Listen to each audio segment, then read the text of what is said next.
Matthew chapter 7. Judging others. Stop judging, that you may not be judged. For as you judge, so will you be judged, and the measure with which you measure will be measured out to you. Why do you notice the splinter in your brother's eye, but do not perceive the wooden beam in your own eye? How can you say to your brother, "Let me remove that splinter from your eye," while the wooden beam is in your eye? You hypocrite, remove the wooden beam from your eye first, then you will see clearly to remove the splinter from your brother's eye. Pearls before swine.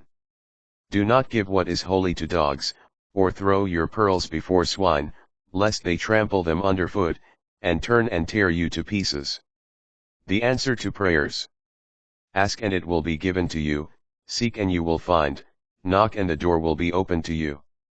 For everyone who asks, receives, and the one who seeks, finds, and to the one who knocks, the door will be opened. Which one of you would hand his son a stone when he asks for a loaf of bread? Or a snake when he asks for a fish? If you then, who are wicked, know how to give good gifts to your children, how much more will your heavenly Father give good things to those who ask him? The Golden Rule. Do to others whatever you would have them do to you. This is the law and the prophets. The narrow gate. Enter through the narrow gate, for the gate is wide and the road broad that leads to destruction, and those who enter through it are many. How narrow the gate and constricted the road that leads to life. And those who find it are few.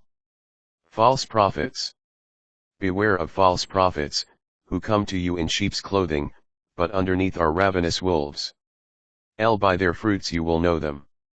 Do people pick grapes from thorn bushes, or figs from thistles?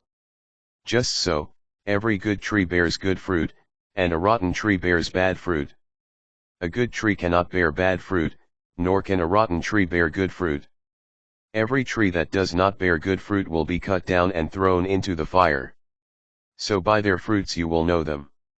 The true disciple. Not everyone who says to me, "Lord, Lord," will enter the kingdom of heaven, but only the one who does the will of my Father in heaven. Many will say to me on that day, "Lord, Lord, did we not prophesy in your name?